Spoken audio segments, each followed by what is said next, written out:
When I think back to some of the most profound moments in growing in my business journey, one of them was in Orlando, Florida at the Gaylord Opryland Hotel and Resort there. I just showed up to really one of my first conferences for e-commerce sellers, and I didn't know a soul. Complete strangers there to me. But I knew I wanted to connect and learn more, and there was already a community built around this event, and it was hosted on a Facebook group. So in that Facebook group, specific to that event, I made a post that said, the first 6 or 8 people that respond to this post, I'll buy you a steak dinner tonight. So all these complete strangers jumped in, responded, and I said, we'll meet at the steakhouse there at the resort at whatever time it was. So sitting around the table was a bunch of complete strangers to me. But that steak dinner, that opportunity to network and meet other folks within this larger community helped me meet lifelong friends now that I've been friends with for 10 years. Our families actually vacation together now. Helped me meet future business partners. And I learned a lot of things just sitting around that table that I didn't know about business that fundamentally changed my trajectory to success. Community is important. Community is massively important. My role at Carbon 6 Chief Community Officer is focused around community, but there's also a lot of major brands and products out there that have built communities around their businesses that have fundamentally changed their success. Today, the topic is community, and whether or not you're interested in an educational community or building a community around your physical brand, it's going to be an important episode. Great information coming. Hope you listen to the end. Here we go.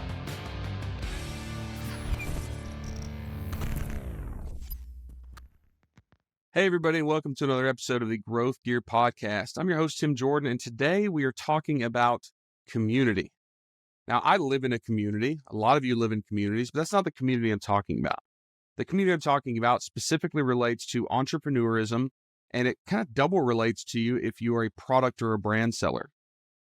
There's really 2 types of communities that apply to us, and today we want to discuss some things that are pertinent to both of those types.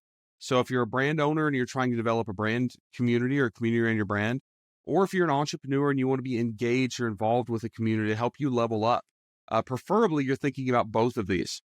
Now, many of us understand the idea of an educational community, right? These are fellow entrepreneurs that we work with, that we learn with, that we kind of jive with and hopefully grow together with. The concept of a brand community is actually a little bit newer. And as I was doing some research before this episode, there were some that obviously made sense in my head. There were some that were new to me. Some of those brands or brands with communities include Apple and Starbucks. And I thought, well, Starbucks has a community. Well, the example they gave was the pumpkin spice latte, right? When that comes out in the fall, Starbucks makes this huge thing around it. They have brand ambassadors. They have chats that pop about it. But what about companies like Harley Davidson? Harley Davidson has a massive brand community. All the guys that get together for meetups, the guys that ride together, the guys that meet literally in like clubs at the Harley Davidson stores. Lego, Airbnb, Sephora, GoPro, these are all brands that have communities. So to talk about this concept of community, I brought in 2 guests today that are both brand owners and brand builders, and they're also the founders of one of the most prestigious and I believe elite communities in the e-commerce space, the $1 Million Seller Group. So I want to introduce Sells and Franky Farina, who are, like I said, the co-founders, the CEO, Ian, and the CMO, Franky. So welcome, guys. Man, thanks for having us here. Stoked to be here. Thanks. All right. So honest answer, of the brands that I mentioned with communities, which one of those were surprises to you and which one were kind of like duh moments? No, I think the dumb moment was, I think Harley Davidson, right? Because when you look at that brand, it's like, that's all you picture when you think of Harley is these groups going out and doing their rides together, right?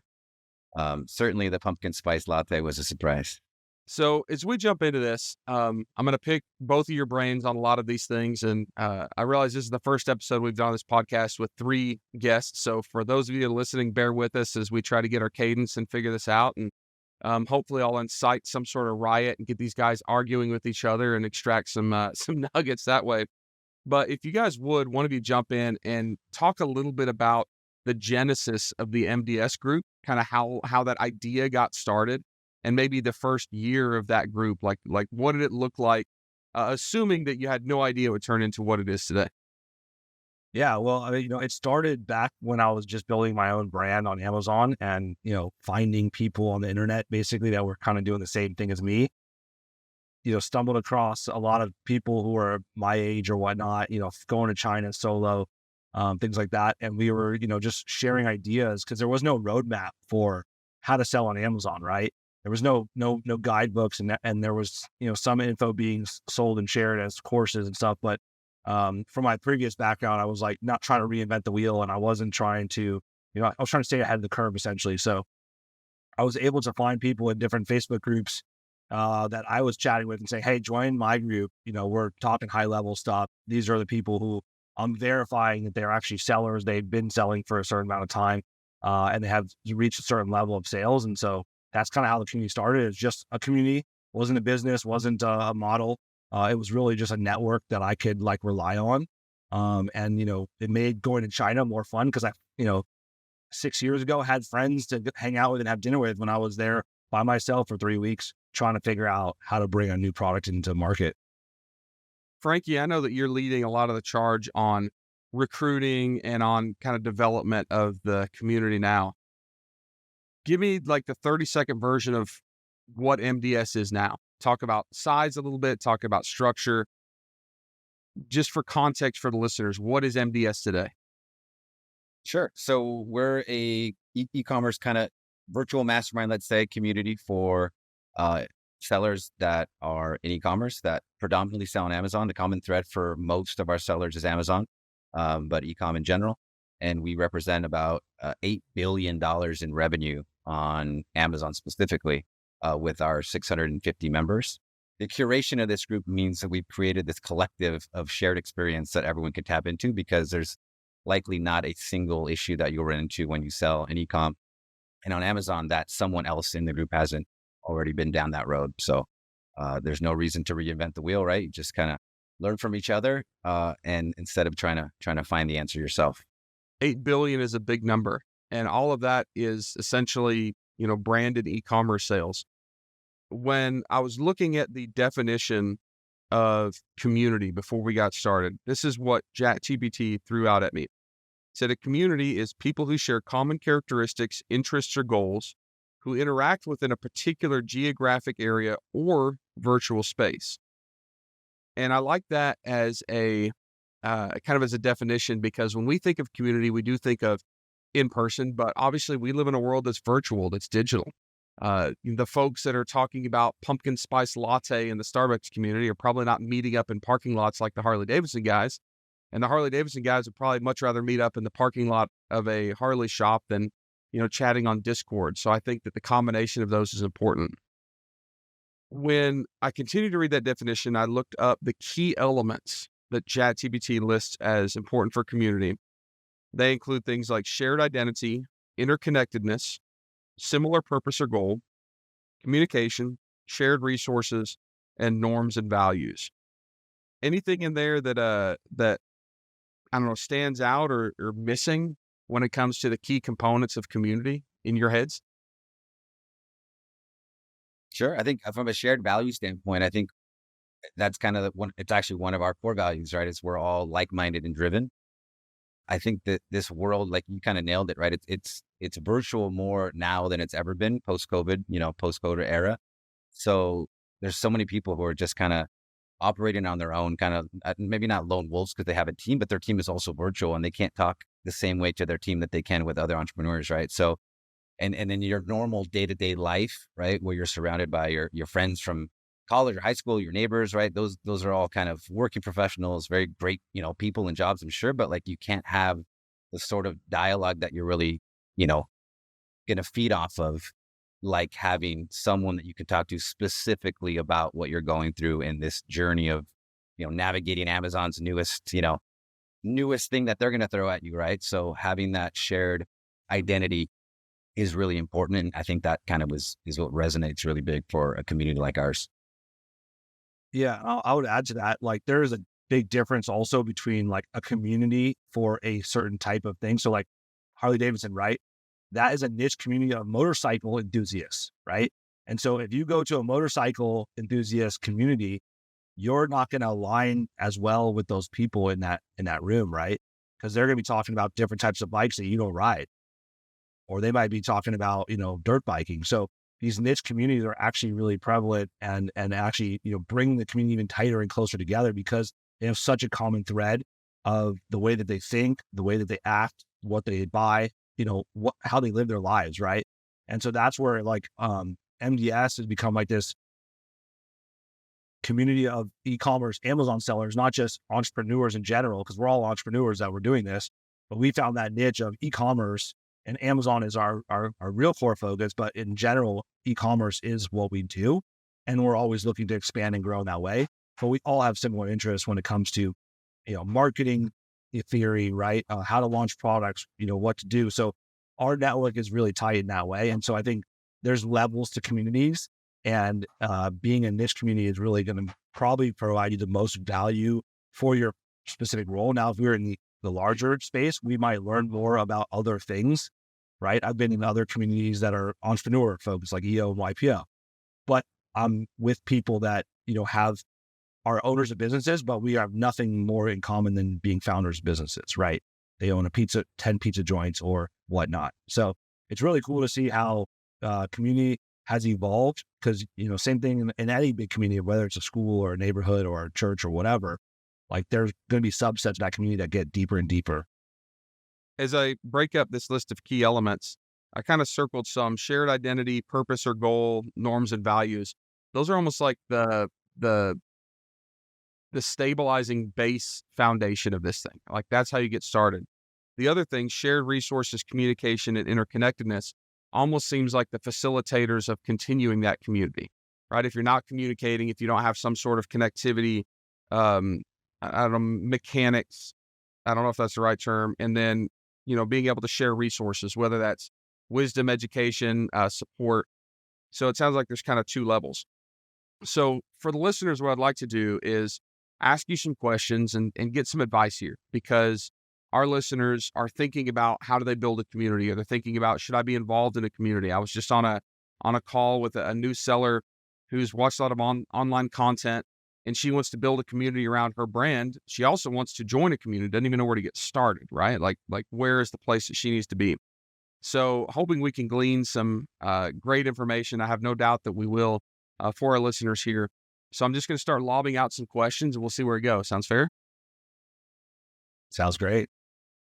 So as we're thinking about communities and the communities that you're building and leveraging your existing community to create growth and some sort of levers that people can pull to continue finding more success, how do you effectively engage with those community members, right, yourself?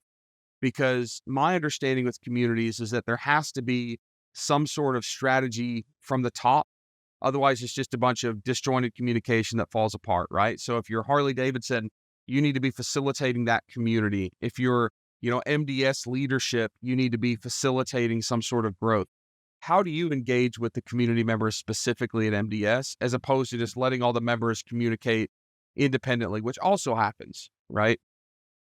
Yeah, that's a great question, Tim. And I think it's one where it really makes us different than other groups. We are member driven and member led. So I'm not the voice of reason. I'm not the one that's telling everybody how to do things. The members are really the value of the organization, and that's what we lean on.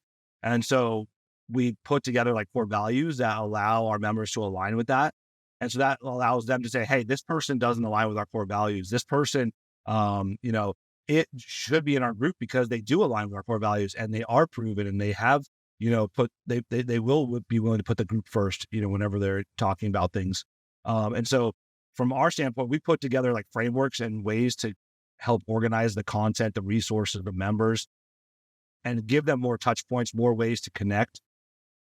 And so that's kind of what we do as leadership, is not really, being in the front and center, but really finding ways to make certain members front and center, whether that's, winning member of the month and getting a prize for, their contributions that month, or we have MVP, most valuable, post or person, right, that contributed something just crazy value, or people that have traveled, across the world to come to one of our, amazing events where we bring together the top minds in the industry, to network and learn and educate each other. So we do a lot to cultivate that.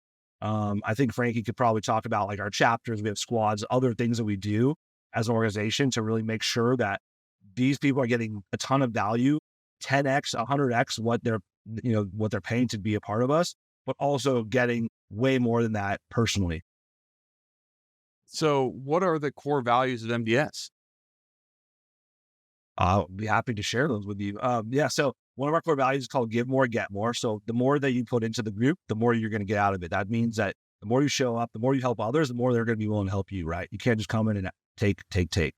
What would mom say is another one. So, that's like living with, integrity and understanding that you need to, do things that your mom would be like, I'm proud of you for, not like, hey, you shouldn't be doing those things in class, right? Like-minded and driven is really what connects us all. And that's really like how we are motivated to be successful, want to help others. But we're also like, this is not a back burner thing. We're taking this to the full extent. We put the group first. So that's really where, the members, and these go for like us as leadership and the members. So they kind of resonate in both worlds. Group first. So whenever we're doing stuff as a leadership, we're thinking about how that impacts the group, not just like, hey, I'm going to make more money from this. And same with the members. They're like, hey, I'm here to bring value. I'm here to put the group first over my own, monetary benefits or my own personal benefits. And proven and show up our other two, which is basically, with an MDS, we're one of the only groups I think that, has a requirement of doing at least $1 million in revenue to get in our group. So it really sets a standard of the type of person that's in there. We believe that's, somebody that's either a full-time or transitioning to full-time as in the e-commerce space. And then show up, if you say you're going to come to a call, come to that call. If you're going to come to an event, come to an event. If you're going to say, hey, I'm going to jump on a call with a member and help them out, do that, right? Be present when you're doing that, and you'll get more out of the group. So those are, the basics of our core values, and we live by those. Members live by those, and even our partners, that come in, understand those values, and they resonate with everybody. We took a lot of time to put that together. So Franky, from an advertising marketing perspective, as you go over these core values with potential community members, which one of those resonates the most initially?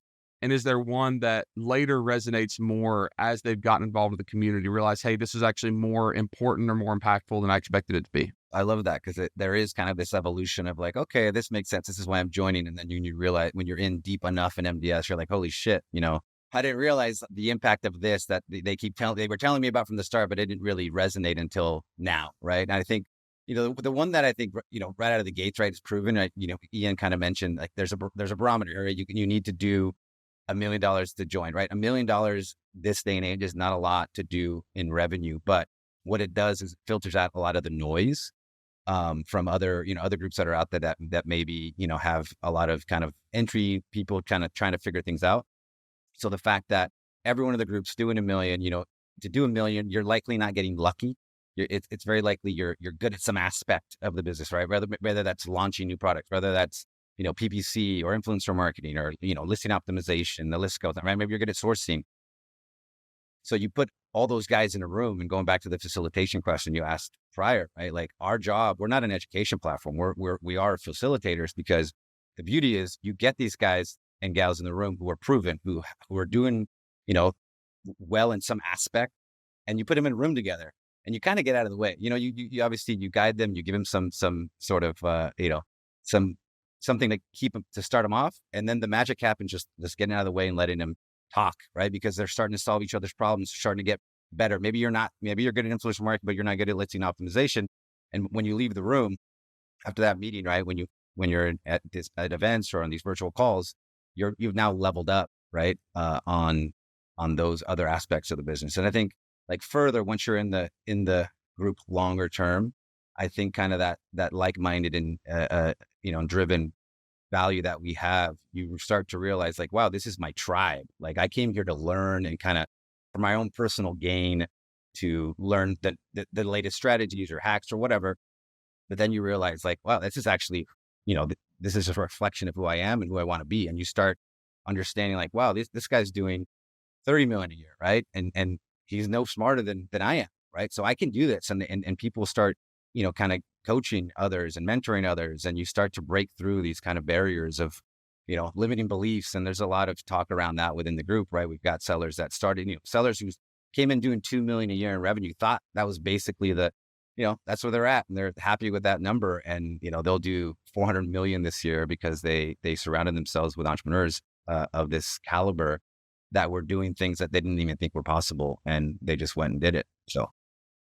So whether our listeners are thinking about becoming, part of an educational community, forming an educational community, or forming a brand community, how should they measure the KPIs of success? What are the components of, I don't know, that's the success metrics that people should be looking at to determine if this is a success or failure?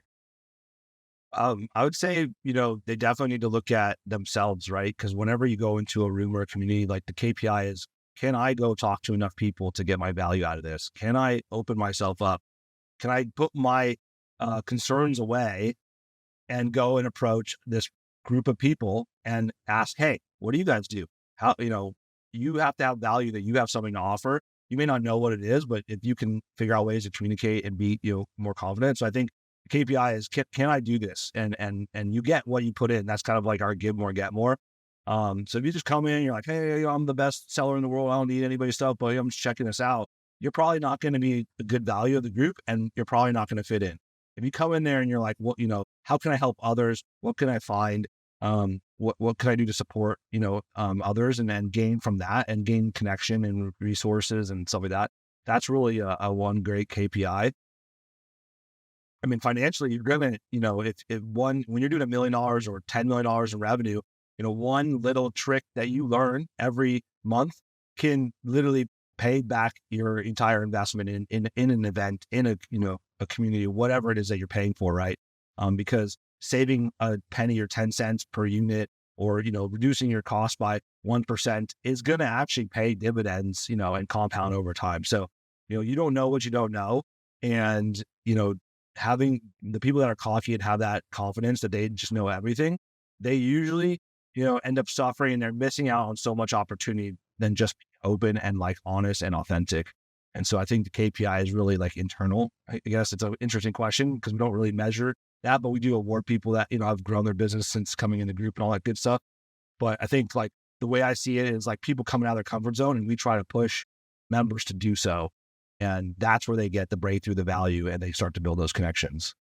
It's also it's just really critical to, lean on certain people within the group early that, just kind of fit that mold, and let them kind of serve as leaders within the community. Cause like at the end of the day, like myself, Ian, and Eugene, our third partner, like we're not the ones who built this, right? It's our members. And we really leaned on so many of those and rewarded them, right? We gave them, like sent them, whatever, like awards and gifts and call outs and that kind of stuff. And we just had this thing where everyone they had this desire to just help and contribute and add value where they could.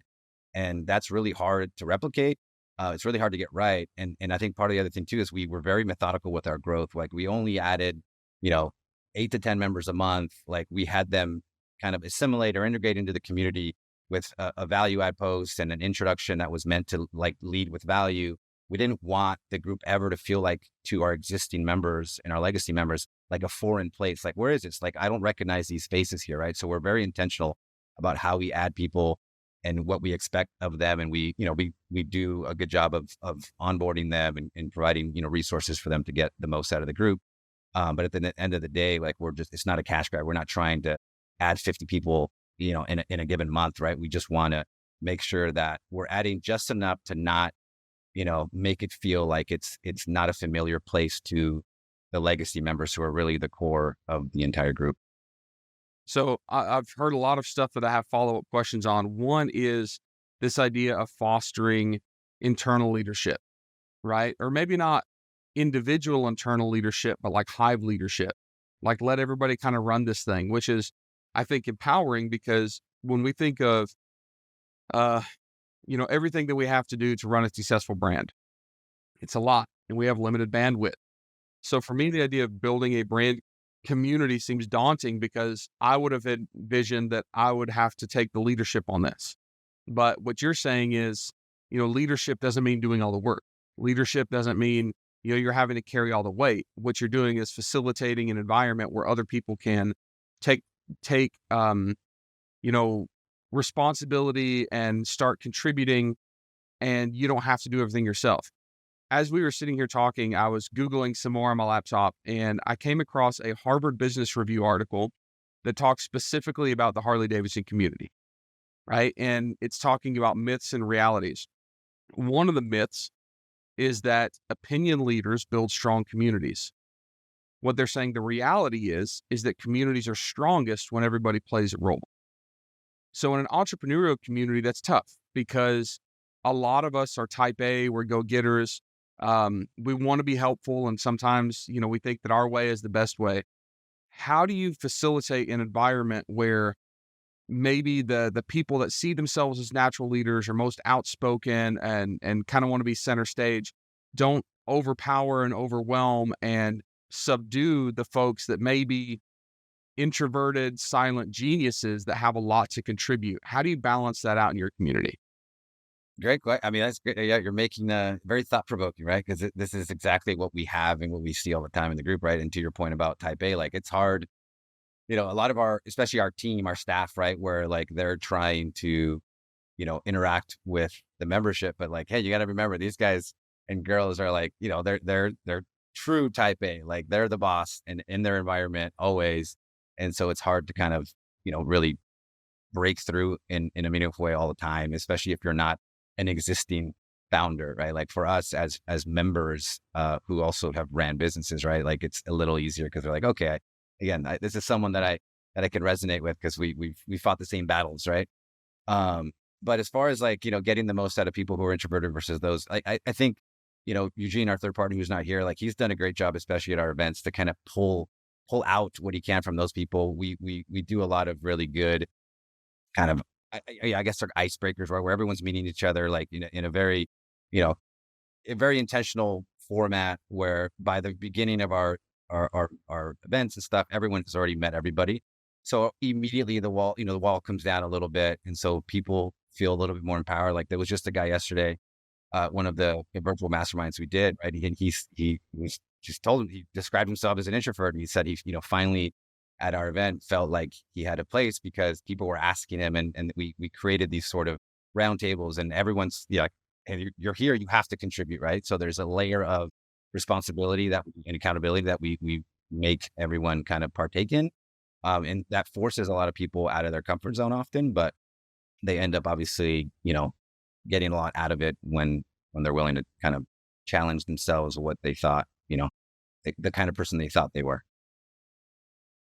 Yeah, I can add to that too. I mean, just like our core values have really helped us with that because it allows everybody to identify who that person is that's maybe hasn't checked their ego at the door, right? Or thinks that they're better than others.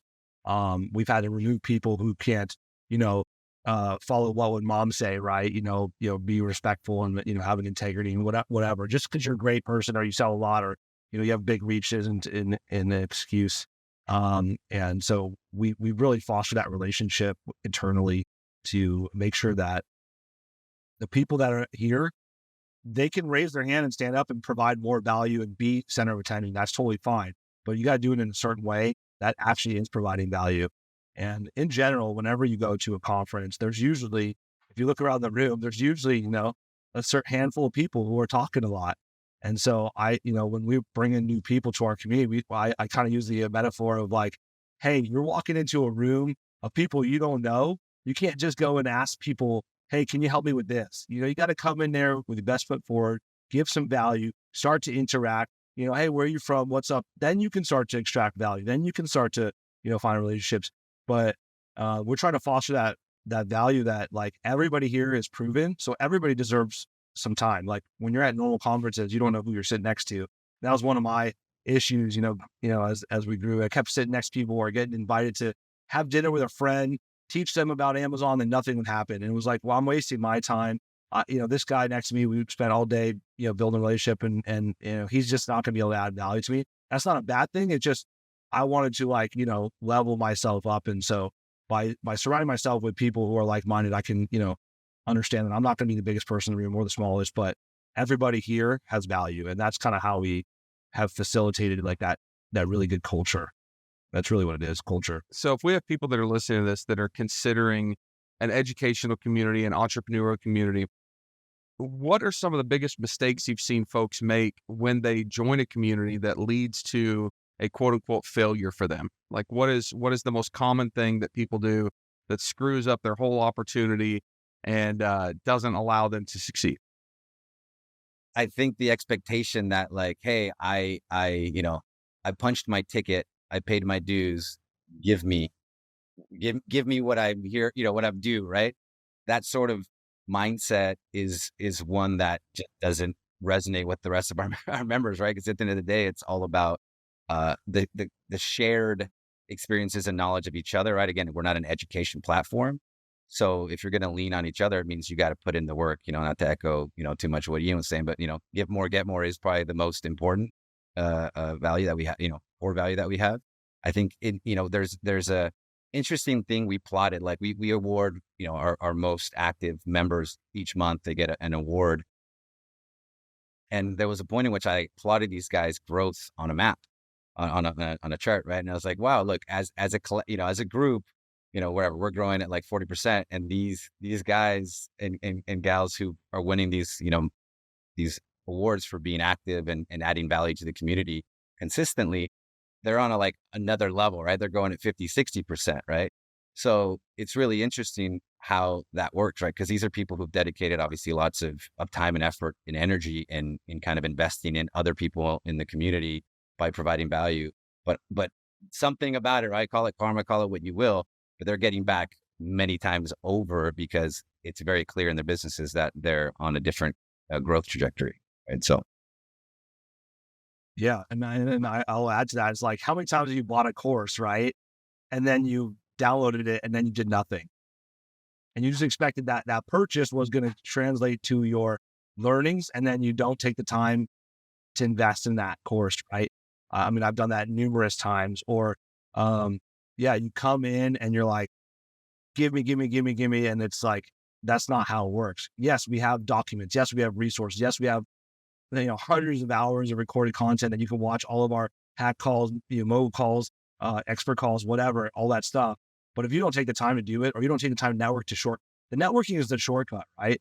Like going to a conference, listening or watching a podcast or reading a book is a long way to get a little bit of information, but that little bit of information really, can make, big changes. So by talking to somebody and then distilling down that information, here's exactly how you should use influencers and what's working for me, versus I'm going to take a 7-hour influencer course and then I'm going to get started, right? So it's really the shortcut. And to do that, you need to be able to interact and build your relationship with those people. And so, that's the mistake I see people, out there, like not choosing, the right community to be a part of, and understanding how the community actually benefits you, right? And then also not being clear on your intentions when you join that community. So, for us, it's not just about selling on Amazon. It's investing in real estate and making good stock purchases. It's life. It's how to lose weight. It's how to deal with family issues. We have different sections of our group to fulfill those needs of a community. But everybody has shared experiences, and that's really the most important thing, is fostering that shared experience and having members that really just want to contribute to that, that resource. And also sometimes I see that even putting it down on paper and getting it out there and letting other people see it is actually a lot of value for yourself, because you took the time to put that down, and now you have a resource that you've created, you can share with your friends, your team, whatever. And so, it does feel good when you actually contribute, authentically to a community. So let's talk about conflict. And this applies to, anybody that's listening that wants to build a brand community, wants to build an education community, or maybe is a part of or thinking about joining an educational community. Now, the way my brain works is I hate conflict. I love everything to be hunky-dory. But when I, imagine myself in a community of 600 people, there's going to be differing views. Specifically at MDS, there's going to be people that have different ideas of how they should rank and launch a product. And if you're expecting everybody to jump in and be helpful, you're going to have people that differ on their opinions, right? You're going to hear conflicting advice. You're going to have, hard heads bumping heads with other hard heads. It's going to happen. As an example of, going back to Harley again, I know we're kind of beating that horse, but in this Harvard Business Review, um, article, one of the myths is that quote unquote communities should be love fests for the communities or for the faithful brand advocates, and saying the reality is smart companies and smart communities embrace the conflicts that make those communities thrive, right? So like an iron sharpens iron thing. Uh, Specifically to some of their examples here, they're talking about how PlayStation gamers hate Xbox gamers, and Apple enthusiasts hate Microsoft and Dell and Androids. Dunkin' Donuts folks shun Starbucks, right? And on and on.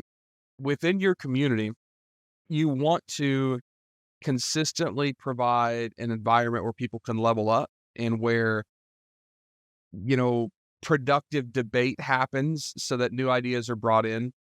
So how do you try to balance this idea of healthy conflict without tearing apart your community? For the most part, like, again, I think our core values and our culture prevents that from even happening. Yeah, there's disagreements. Yes, there are people that have different ways of launching. There's different political views, which we, say, hey, can you take down that post? It's too polarizing. We're not here to do politics. That's not our community is about. It's really about leveling up your entrepreneurial mindset and your business. So, we do have ways of like controlling that type of stuff. But in general, I think our culture, our community really monitors that. And we don't have to do a whole lot of that, at the level that we're at, right? When we had 100 members, there was a lot more opinions. Everybody thought that they were the tip of the spear, right? And eventually, we had to control that. I had to make my own decisions, even though I ran it democratically in the beginning, very much in the beginning, like, hey, what do you guys think about this? What do you guys think about this? Should I do this? Right. Now it's like we take that advice through our advisory council, our member elected advisory council, but we still make decisions based on what we think is best for the community, putting the group first, right? And then, do we raise prices? Do we, add this type of perk or extra, and stuff like that. So yeah, as far as conflict goes, I mean, we don't really have a whole lot of that. What we have is people who start to fall to the background, right? Because they're busy in their own lives. They have issues that they don't talk about. And so we try to help those people, come back into the foreground and get re-engaged and get re-involved, because we value everybody's opinion in MDS. Obviously, there is going to naturally be that. It is fairly mitigated for as big as we are, for as much type A and polarizing viewpoints. But to your point, Tim, about like sometimes conflict is good because, it creates, kind of passion on both sides, right? And it creates engagement. And for us, we've had definitely some topics that have arose in the community that were pretty polarizing. But at the end of the day, like we just have guardrails up, but we want the dialogue to continue, right? And we've found like some of these, kind of hot topics are some of the posts in the group that have had the most comments, right? Because everyone's got an opinion and everyone's kind of battling for, posturing for what they think is right in that specific, topic or category. So, and as long as it doesn't get disrespectful, right? That's where like the line is crossed, where we've had to ask people like, hey, like make your point without saying, without being condescending, or make your point without, name calling, or let's say, right? But I think in general, it is healthy. It is healthy to have, difference of opinions. And sometimes, people think that like the bounds of morality and ethics are being crossed, but it's, who are we to really determine that, right? So Conflict is going to happen. New ideas are going to be brought in, which sometimes, are good, sometimes are not. It makes me wonder how big a community should be. Now, Ian, you talked specifically early on about, these niche communities. So a niche brand community, Harley, not just motorcycle riders. We're talking about, education, specific to Amazon, not just entrepreneurial. But where do we find that balance, or how do you see that balance landing between bringing in more ideas and more collaboration and more network versus getting too distracted and not focused enough and I don't know, losing value in the community because it's just too wide and too broad? Yeah, I think, people should join many communities. I think there's communities I look at communities everywhere. So, the way I see it is like, you should join a community and try to find out what the value is. Maybe it's not in education or a resource, but it's for your family or like the way that you want to live. You're surrounding yourself by people who, you respect and that have, done things that you are looking to do. Right. And then like within like our community, maybe this isn't a community for you forever, but it's a good community for you for right now. So if you're just doing things on your own, you're in your own little world, even if you're a doctor and you don't partake in all the doctor conferences, right? I was talking to my neighbor and, he's like, well, you were on a 4-hour meeting. I was like, yeah, this is my friends, my squad. Like we talk about things that are deep and it's not all business and it's not all fun, but I have to hear their stories. And they have to hear mine. Right. But there's so much value in hearing other people's struggles and stories that you can say, okay, I'm going to try and avoid that, or I'm going to learn from this experience. So, whatever it is that you're doing, like we need to get out of our comfort zone. We need to get out of our office in our garage or our basement or our guest room and make connections that are real and authentic. And I think that's really important. So yeah, whether it's a niche community or a big community, I think there's value in all of those, right? And there's even value in other communities in the Amazon space besides ours. But there's different levels to those things. And we're trying to, achieve the level where we can help you in many different steps of your journey, and then some communities might be just, I'm just trying to figure out how to launch product. This community is all about launching products, right? But you can go and do that course and join that Facebook group, but that's not being part of the community. Part of the community is actually investing time and energy into that and then getting value out of it. So to me, it's like, you really gotta, not do this on your own and don't reinvent the wheel. I could go back to that. Just find that community that's really your niche or what you're looking for right now and explore it as full as you can, So one of the things that keeps coming back up is this set of core values. You've mentioned it several times in the episode. A lot of the things like what you just described, or maybe talking about conflict, leads back into core values. For the folks that are listening, would you say that maybe the core values is what you look at when you're deciding to join a community, or the core values are very important in how you would form a brand community? Like, do core values really kind of become the central point of all of this in determining success or failure?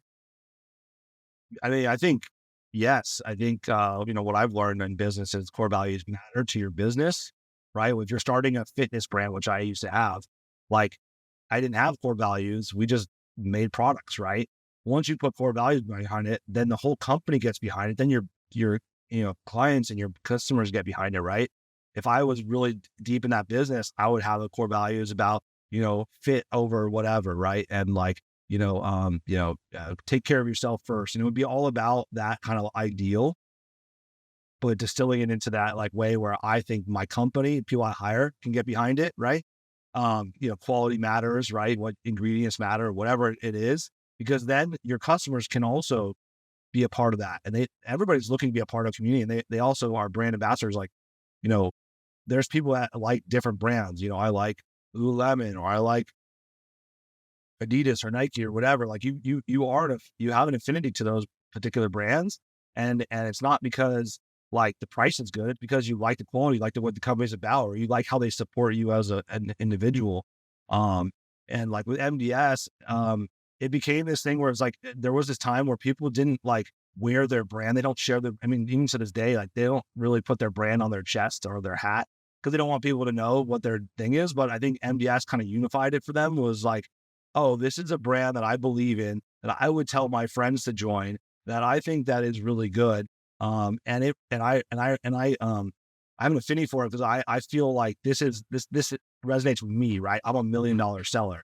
And so that was a changing point of going, oh, wow, I finally have a brand that people actually want to wear and support because it resonates with them. It's not about MDS. It's not about that. It's actually about what that brand represents, and they're proud to support it. And so when you put that behind your actual Amazon brand and start to take it from this product that you found in China at a trade show, walking around the Canton Fair, to turning it into a brand, which I think you should do at a certain point in your journey, that's when people and your company and you'll be able to hire better. You'll be able to inspire people better, and move the needle forward, and build a community around it, right? And Nike has Just Do It, right? That's what people wear. They don't really wear the swoosh. That was branding. The Just Do It is their culture. That's just get out there and do it, right? Run that race, do that thing. And that's what people want to wear. And it really speaks volumes. If you think about it, you're defining your identity, whether that's your identity as a brand, your identity as a community. So then if you now know what your identity is, because you have these set of core values, right? Then all your decisions within, their day to day become a little easier, right? Again, to like, okay, well, if we got to fire this person, or if we're going to hire this person, right? Like we look at that, right? We got to remove this member. Okay, let's add this member, right? Here's the thing. We have this opportunity to do a strategic partnership with this brand or this software service. Okay, does it fit within our identity, our core values, right? So it just makes life a little easier when you can lean on that, and not have to, and have more confidence in the decisions you're making because you know that it aligns with what you've already decided who you are. Makes complete sense. And for those of you that are listening, I know that these two guys, are talking specifically about their experience or leaning on their experience with an educational community, but everything that we've talked about applies also to brand community, right? So if you're thinking just on the brand community side, there's a lot of information and great wisdom, baked into this episode. But I would also ask you to at least consider an educational community too. Every successful entrepreneur that I know, no matter what topic it is or what industry, they do better when they start aligning themselves with a network of folks that can help them level up, right? And help them level up by also contributing into that network. So consider that. If you are an entrepreneur and you're thinking about joining one of these educational communities or level up communities, lots of great information here. I'm familiar with the MDS group, and there's a lot I learned in here today about how they structure things or their core values that I was not aware of before. So all great information. Guys, if there's anybody that's listening to this that would like to find out more about MDS and what you guys have going on, whether it's to potentially become a member or just to learn more about how you structure things, I assume that your website is the best place to do that, but throw out some locations or links here. If you want to learn more about $1 Million Sellers, go to $1millionsellers.com. That's one great way. You can also reach us out on LinkedIn or Messenger, and we're always checking those as well. And we are here to support you, whether we're the right fit for you or not. That's not the question. We're really here to see if we can help you. Well, again, thanks guys so much for being on. I know it's time to wrap up. Lots of good information here, probably worth listening to twice because there's little nuggets. For any of you that appreciated, what these guys are doing or found some value in this episode, make sure to leave us a review on whatever podcast platform you're listening to. If you're listening on one of the major audio platforms, make sure to jump over to YouTube and subscribe to the Growth Gear podcast channel, because when you're scrolling aimlessly, that will cause some little shorts and reels to pop up, which are probably valuable to you. And we're on all the major social media platforms as well. So thanks again, guys, for being on. Thanks for all of you that have listened to the end, and we'll see you guys on the next episode of the Growth Gear podcast.